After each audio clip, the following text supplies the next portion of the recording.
Pronto, estamos gravando mais uma reunião, mais uma terça-feira. Muita alegria que a gente se reúne. Hoje é a primeira terça-feira do mês, é o dia de estudos do Livro dos Espíritos. Então, antes de mais de tudo, a Adriana vai fazer a nossa prece de abertura. Ela bem pertinho. Né? Ao Senhor Deus, mais uma vez, agradecemos ao dia do estudo, um dia muito especial, que sabemos que somos visitados por vários amigos espirituais, para que tragam conhecimento, para que dividam o conhecimento, para que possam também aprender. Agradecemos, ó Deus, por todas as oportunidades que temos para o estudo, para o conforto do nosso espírito, principalmente, por buscando o conhecimento ao bem não só a nossa evolução, mas a do próximo. Que assim seja, Mestre Jesus. Pai nosso que estás no céu, santificado seja o vosso nome. Venha a nós o vosso reino, seja feita a vossa vontade, e na terra como nos céus. O pão nosso de cada dia nos dai hoje, perdoai as nossas ofensas, assim como nós perdoamos a quem nos tem ofendido. E não nos deixeis cair em tentação, mas livrai-nos do mal. Amém.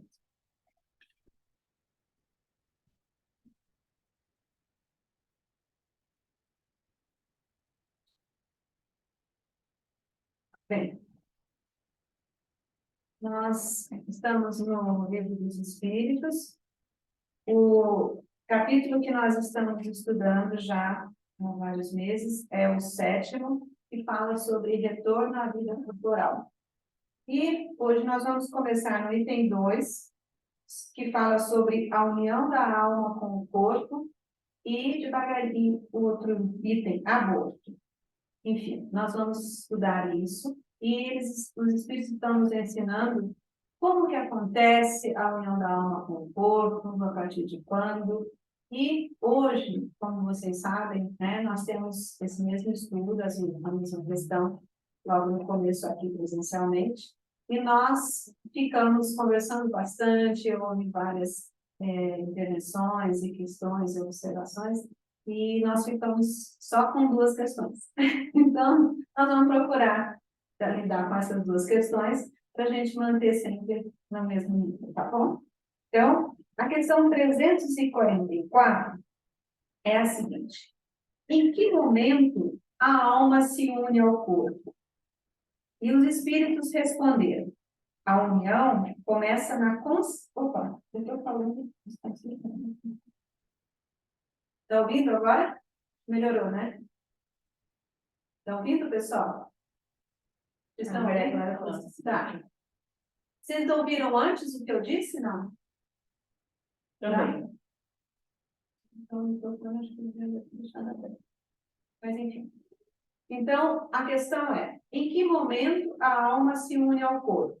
E os espíritos responderam: a união começa na concepção, mas não se completa senão no momento do nascimento. Desde o momento da concepção, o espírito designado para tomar determinado corpo, a ele se liga por um laço fluídico, que se vai encurtando cada vez mais até o instante em que a criança vem à luz. O grito que então se escapa de seus lábios anuncia que a criança entrou para o número dos vivos e dos servos de Deus. Essa foi a resposta dada pelos espíritos. E aqui, então, a gente vai conversar um pouquinho sobre isso.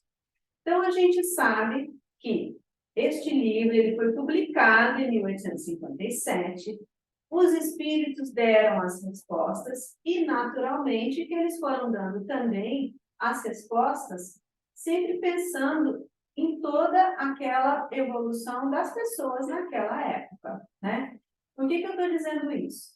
Porque a gente levantou aqui algumas outras questões. Então, para começar, começar. Eles responderam que a concepção, ela se inicia, quer dizer, a encarnação se inicia no momento da concepção. No momento em que o óvulo se une com o espermatozoide, já é o início da reencarnação. Mas isso só vai se completar quando a criança nasce. E a gente sabe também que, conforme o tempo foi passando, a gente já foi aprendendo que, efetivamente, completado mesmo esse período em que há a transição entre o espírito que está encarnado e a criança vai crescendo, e ela nasce, aí ela vai, faz um aninho, faz 2, 3, até perto de 7 anos, ainda tem também a possibilidade, por questões fisiológicas, de que haja algum tipo de contato, algum tipo de conexão com o plano espiritual. A reencarnação se deu, a criança nasceu. Portanto, é o que os espíritos responderam. Mas, devagarinho, a gente sabe que... então, assim, a reencarnação está ali. Mas não quer dizer que tenha-se só... que a partir do momento que nasce, é que haja um corte, uma desconexão do espírito, agora encarnado, com o plano espiritual. E a gente até comentou aqui sobre vários outros assuntos, e um deles foi, por exemplo, que a gente sabe que já existem muitas pesquisas, já foram feitos estudos, e livros já foram escritos, provando que as crianças, especialmente antes dos 7 anos, elas ainda muitas vezes trazem lembranças de uma outra encarnação, de uma encarnação anterior, né? E eu citei, inclusive, um livro muito famoso e foi um estudo muito sólido, consistente, de um pesquisador, um médico norte-americano chamado Ian Stevenson, em que ele pesquisou mais de 1.000 crianças e que tinham lembranças, inclusive com comprovações de que realmente elas estavam se referindo a uma vida anterior. Mas aqui, no caso, a questão básica é nesse sentido. Em que momento a alma se une ao corpo?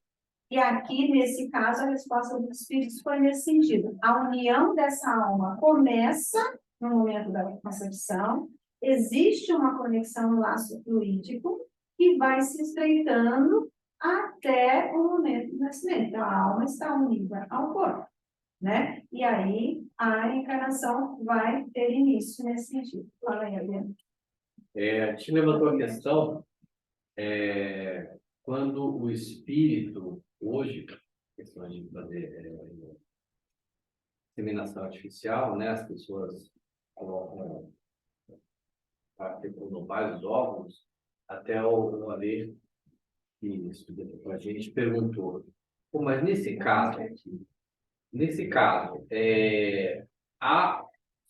os óvulos que já estão fecundados, todos eles estão com espíritos, aí aproveita-se alguns e os restos, todos são jogados fora. Aí levantei uma questão aqui.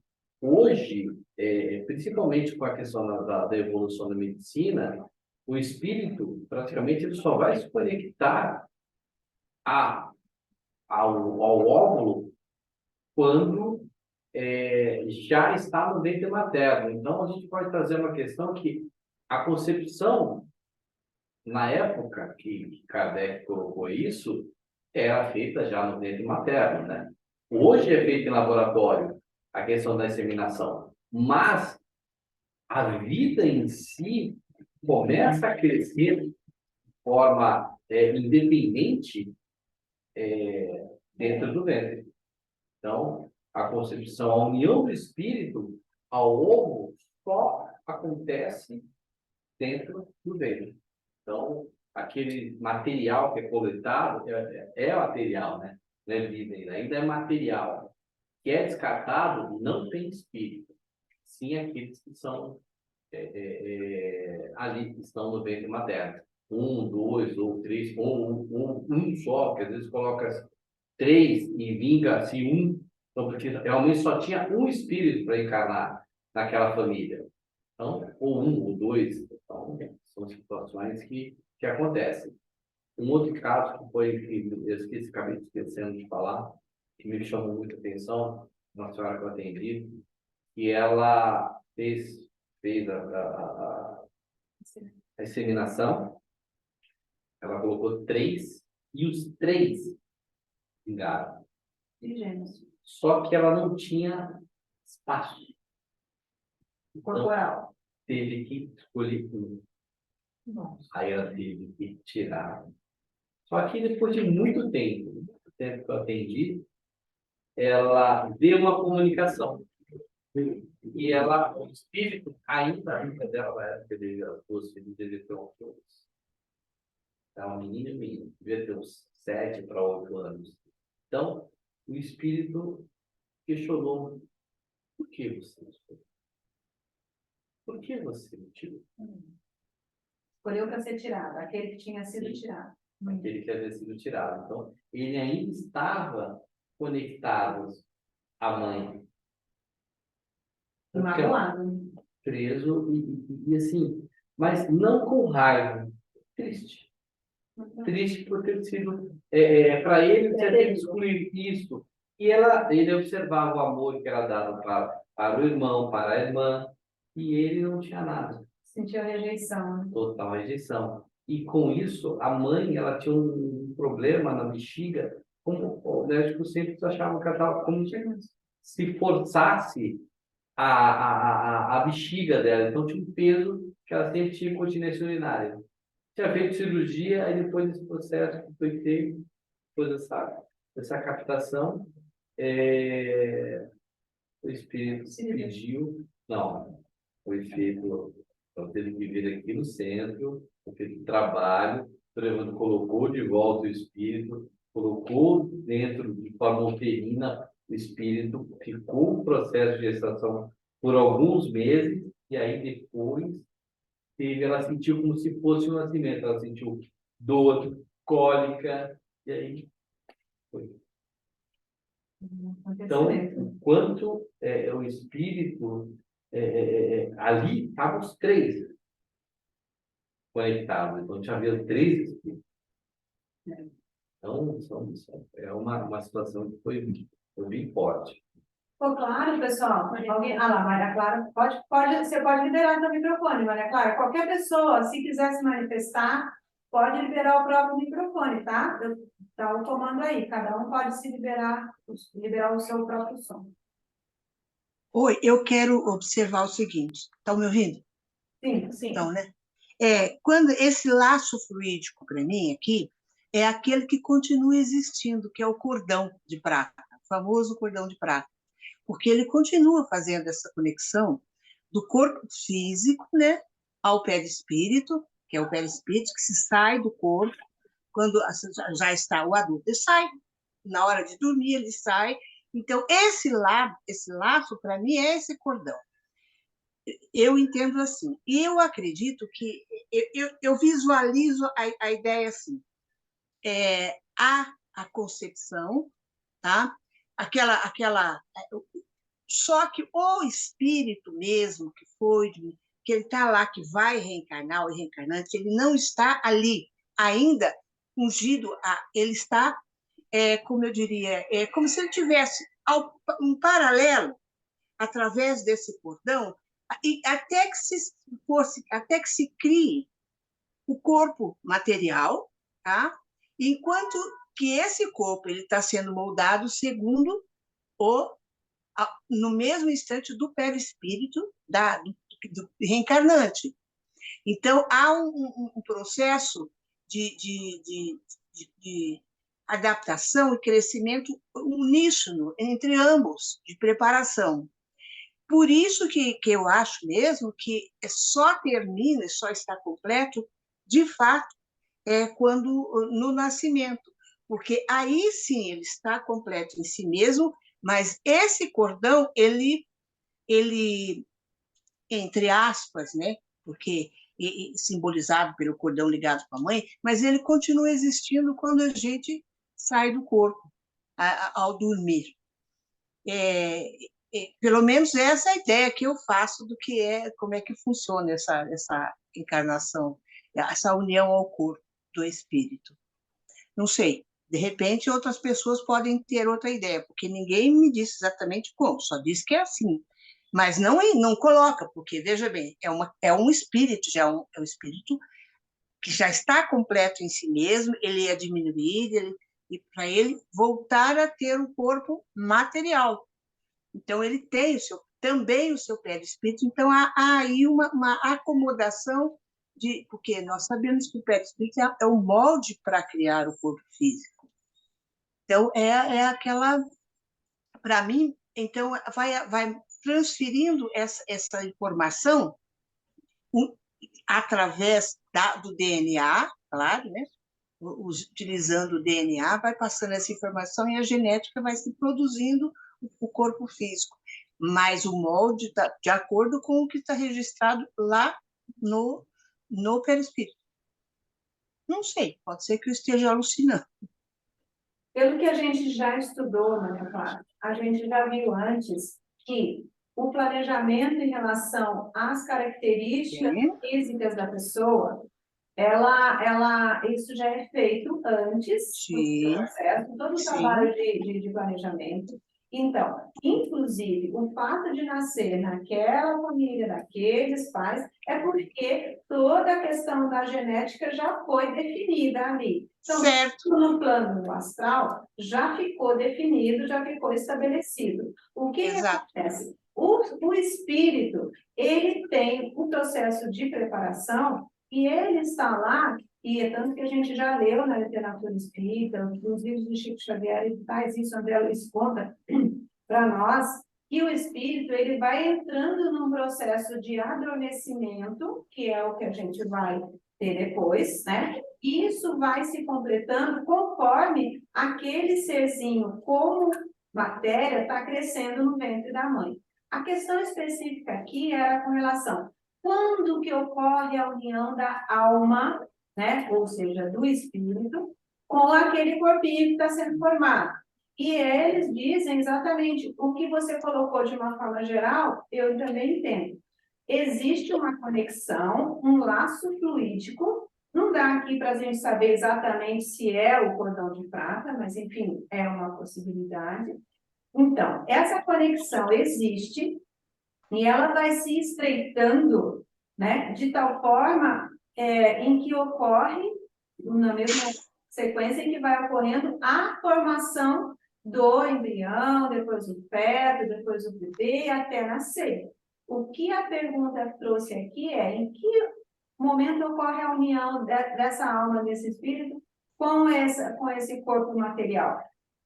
Segundo eles, ela se inicia no momento da concepção, depois esse laço fluídico vai se estreitando, vai se fortalecendo, e ela se completa no momento do nascimento.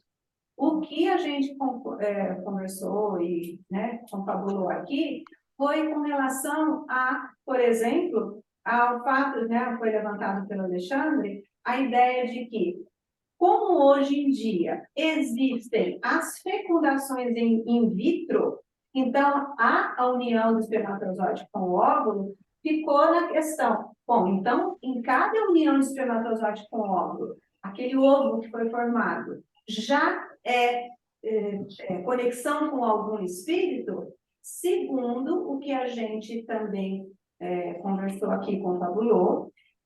Essa resposta foi dada porque ela dizia respeito naquele momento em que nem existia essa técnica. Portanto, quando eles dizem que a união se dá na concepção, porque a concepção se dava dentro do ventre da mãe, no ventre materno. E acontece que hoje em dia a gente pode deduzir, isso também não quer dizer que a gente esteja absolutamente certo, mas faz lógica. Por enquanto é num ventre materno. Daqui a alguns anos, quem sabe faz um ventre artificial. Mas já existem. Já existem, né? Então, assim, animais têm, né? Então, de repente... Então, o que acontece que a gente vai trazendo esses ensinamentos para a nossa realidade? Na nossa realidade, a gente tem hoje fertilizações in vitro que é a união do espermatozoide com o óvulo, e aqueles ficam, inclusive, congelados, né? Porque já existe possibilidade. E aí a gente entende que ali ainda não há conexão com o espírito. A conexão vai se iniciar, né? Como aqui diz, a conexão da alma com o espírito vai se iniciar quando essa concepção estiver ocorrendo no ventre materno. Quando esses ovos forem implantados. Tanto é que, como acontece hoje em dia, às vezes se implantam 2, 3, 4, às vezes imagina, tem gravidezes, outro dia tinha um programa aí na televisão, né, TV Câmara e tal, 5 meninas, né? Um outro casal que teve 7 bebês, né? Implantou o máximo que pôde, com a ideia de que muitos não iriam vingar, e vingaram todos, né? 7 crianças. E, no caso, eu que acompanhei uma série lá de 5 menininhas. 5 menininhas. Então, o que aconteceu? Foi feita a fecundação, tudo in vitro. Na hora que implantou no útero, ocorreu a conexão da alma com aquele embrião, com aquele óvulo. Sim, exato. Eu também Então, concordo. a ideia que a gente, né, conseguiu assimilar em relação a essa questão é nesse sentido. E aí, é claro que a gente também conversou, foi um pouquinho mais adiante, falando, aí sim, da conexão que uma criatura tem, enquanto ela ainda está pequenininha, e até cerca de 7 anos, e que ainda há uma certa conexão com o plano astral. E aí a gente tem outros estudos que eu citei, por exemplo, como a Stevenson. Mas, assim, para ficar bem registrado, bem claro. A pergunta foi, em que momento ocorre a conexão da alma com o corpo físico? E eles dizem, começa na concepção, e a gente entende que, então, essa concepção é na intrauterina, e ela se completa, essa conexão da alma com o corpo, a partir do momento do nascimento. O que não quer dizer que aquele ser, agora já com a alma unida ao corpinho, não tenha ainda a possibilidade de fazer algum tipo de conexão com o plano astral. E a gente sabe que isso existe, já tem muitas comprovações. Tá? Alguém tem alguma questão? Gente, hoje é o dia do estudo, hoje é o dia que os microfones estão silenciados, mas cada um tem a permissão de liberar o próprio microfone. Então, quem quiser fazer alguma colocação, alguma observação, às vezes até para poder tirar alguma dúvida, ou mesmo confirmar, é isso mesmo que vocês entenderam? Vocês entenderam também assim? Porque é importante, né, a gente ter essa configuração, no dia que vocês fiquem à vontade. Eu quero fazer uma observação, sim. Não em relação exatamente à questão que fala do momento da união da alma com o corpo, mas em cima de uma observação que você fez na explicação, que eu acho muito importante a gente ter essa noção. Você falou do processo, você chamou de adormecimento do espírito. Ele começa a ser coberto, vamos chamar assim, vamos usar essa imagem, pelo véu do esquecimento, para quando houver o nascimento efetivo, realmente ele não ter a lembrança do passado e começar do zero a caminhada nessa encarnação. O que eu acho interessante a gente mencionar sobre isso é que realmente esse processo que você chamou de adormecimento, ele é paulatino, né? Ele vai ocorrendo aos poucos. Durante um bom período da gravidez da futura mãe ainda, o espírito tem plena consciência de toda a situação. Inclusive, na literatura espírita, você mencionou aí o André Luiz, eu não vou saber te dizer agora qual é das obras, mas é aquela que enfoca o nascimento do espírito chamado de Sigismundo, né?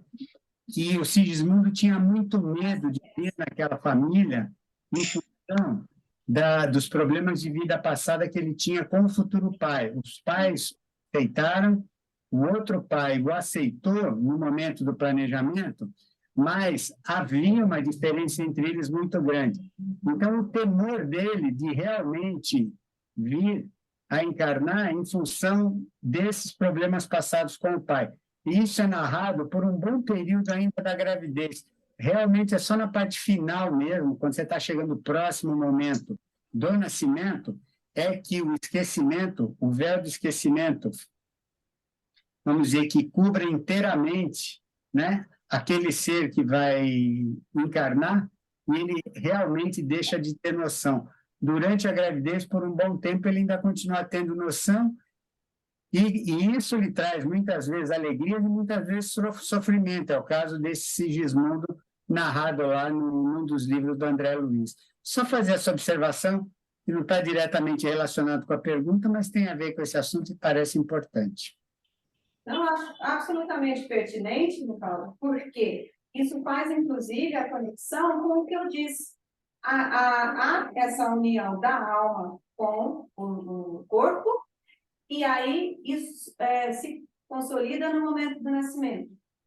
E aí tem o véu do esquecimento, mas é isso que eu disse.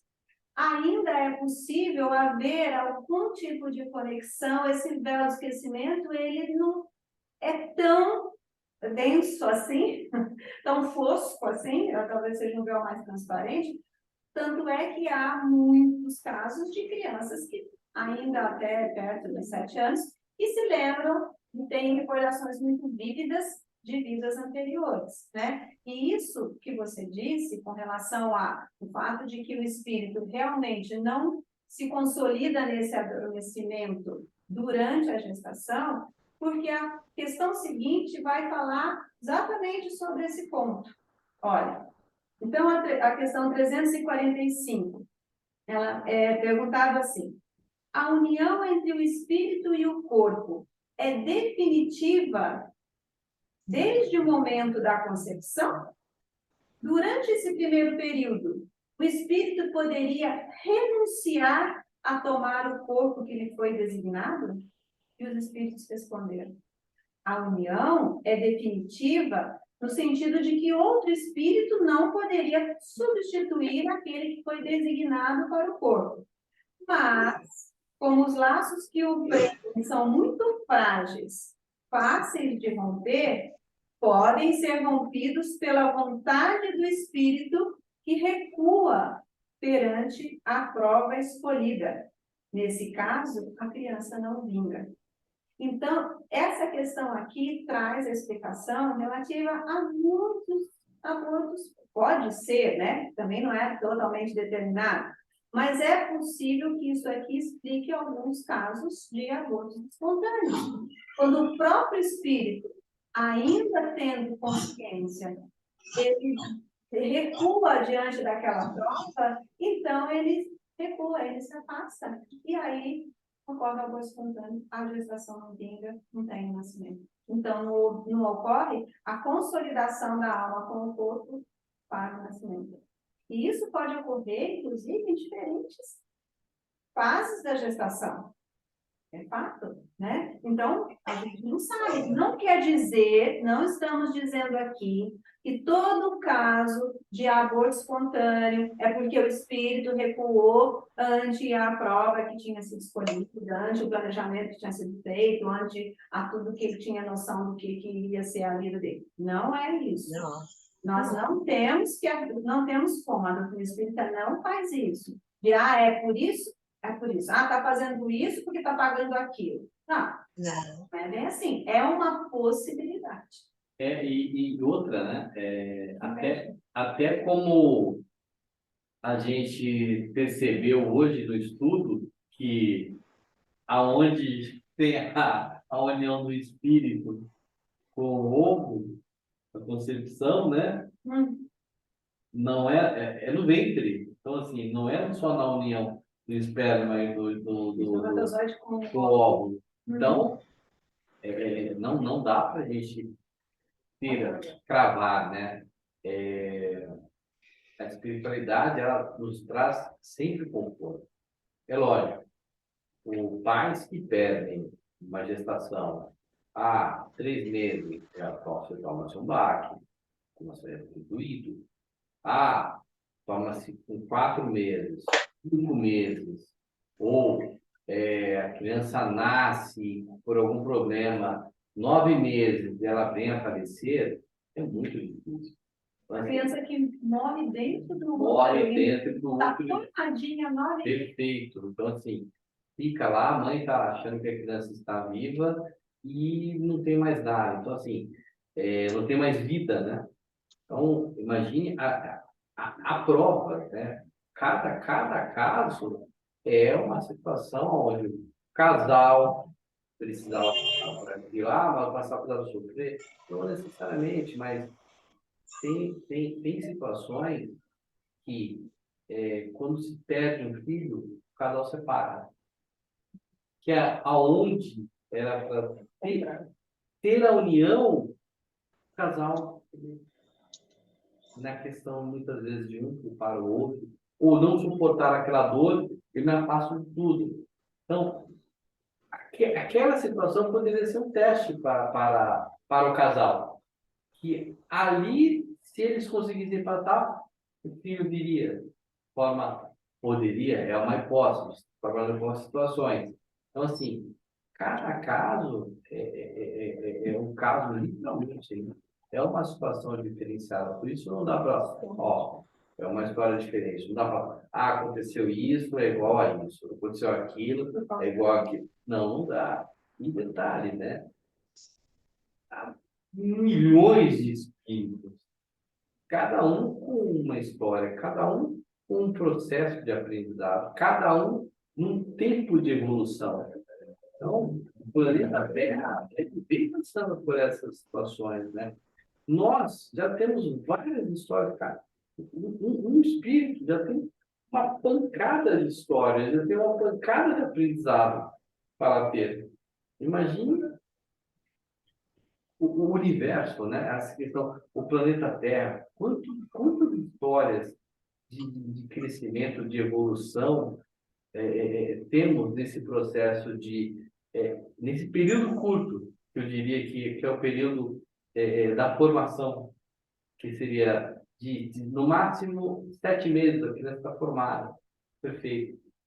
Então, Isso. assim, imagine, nesse período, cada um, cada elemento, cada casal, cada família tem a história, né?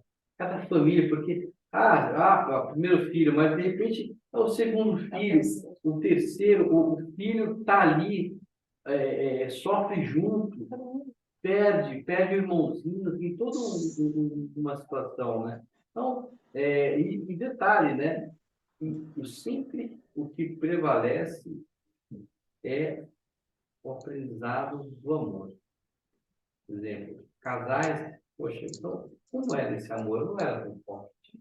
Ele não aguentou a situação. Então, assim, Ou em outros casos, fortaleceu, e aí, ó, veio, porque às vezes a missão de segurar aquela criança seria muito difícil. Só o amor conseguiria manter. E às vezes essa criança, ela foi, inclusive, sei lá, dentro de um planejamento, de que aquele casal precisava passar por aquela situação para fortalecer a união e conseguiu, e não se separou. Sim. Porque tem a questão da família toda. Então, o que a gente sempre fala aqui, qual é o fundamento maior da encarnação? É a gente aprender. Então, a gente aprende na família, dentro da família, dependendo da posição que ocupe, numa família, como você disse, em que já há irmãos maiores. Esses irmãos maiores, eles também precisam de um aprendizado com a perda de um ensino. Por exemplo, tem desenho, nome do desenho, tinha até que fez um dublagem, um chicanismo, o balão, o senhor, ele faz, ele coloca vários balões e a casa dele tudo. Up, né? A história o início desse desenho, início não, o desenho inteiro, ele conta uma história de um casal, o amor que o casal tem um pelo outro é fantástico. É um desenho, fala que é de criança, mas hoje em dia eles estão fazendo desenho para adulto, com conteúdo assim que você fala, isso que fica. É o amor.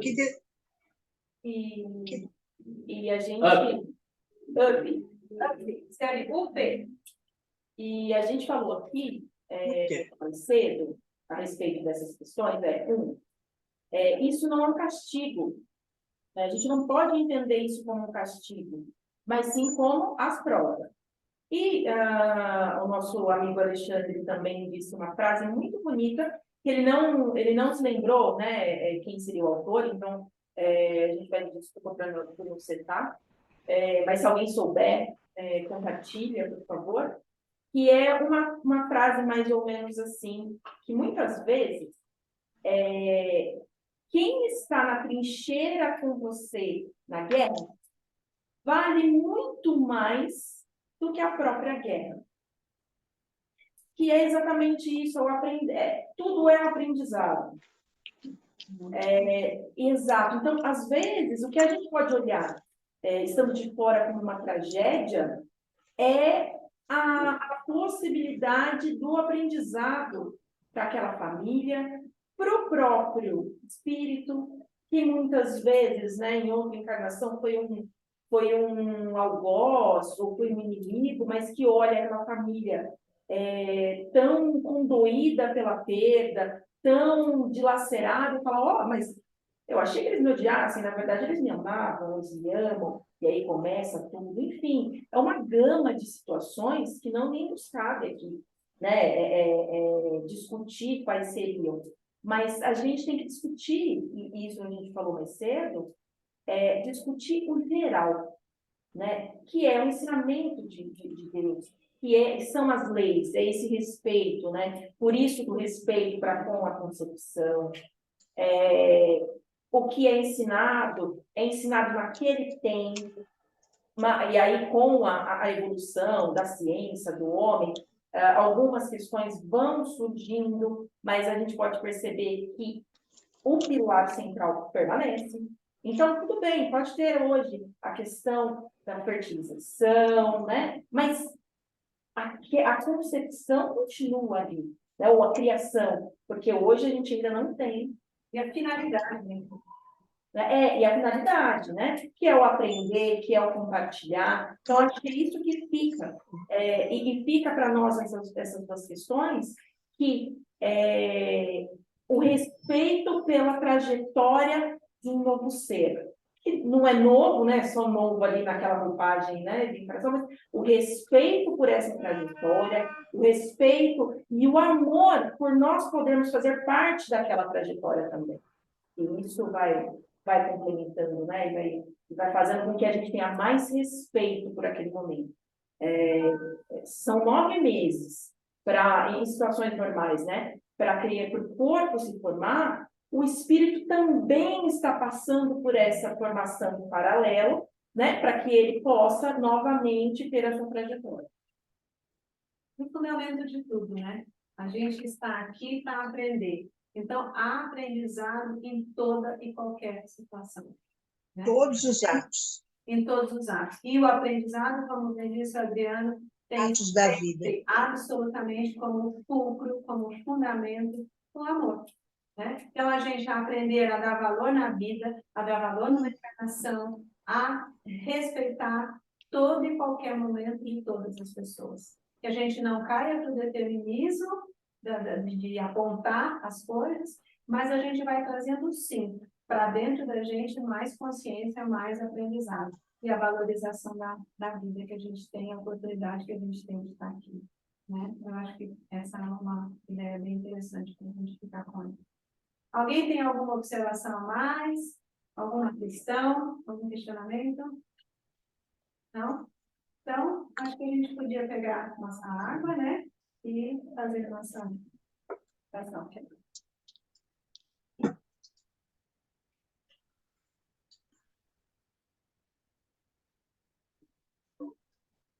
Mestre Jesus, espiritualidade bendita, obrigada por essa noite, pela possibilidade de, com o amor, compartilharmos os ensinamentos e a palavra do Senhor. Nós possamos, a cada dia, ir projetando, ir entendendo e compreendendo, e trazendo esse amor, essa misericórdia, como luz para os nossos caminhos. Nós nunca estamos sozinhos, desde a concepção até o desencarne, e em sucessivas vidas eternamente. Deus nunca nos deixa sozinhos e nos enviou o Filho, que é o nosso grande guia. Que a gente possa usar dessas palavras para, além de aprender, poder aplicar com mais amor, mais doçura e mais paciência no nosso dia a dia, nos nossos semelhantes. Porque não somos nada fora do que família. Somos a família espiritual terrestre. E brindando a nossa noite de muitos estudos, de muita graça, nós pedimos para a espiritualidade para fluidificar a nossa água, com muita harmonia, muita paz, muita clareza de pensamento, principalmente de muita compreensão, para que nós possamos ter uma semana abençoada, protegida, e principalmente sabendo que não estamos sozinhos. Que assim seja, Jesus. Ave Maria, cheia de graça, Senhor é convosco. Bendita sois vós entre as mulheres, bendito é o fruto do vosso Jesus. Santa Maria, Mãe de Deus, rogai por nós, pecadores, agora e na hora de nossa morte. Que assim seja. Graças a Deus. Graças a Deus. Então, pessoal, boa noite. Até a próxima terça-feira, se Deus quiser. Beijos para todos. Boa noite. Deus Até. abençoe nossa semana. Muito, muito obrigada a cada um que esteve aqui presente. E, se puder liberar o som, a gente fazer o nosso boa noite em conjunto. Tá bom? Um beijo para todo mundo que não falei com Beijos, boa noite. Boa noite. Tchau. Só para você. Boa noite, tchau, tchau. Terça-feira, se Deus quiser. Boa noite, Simone.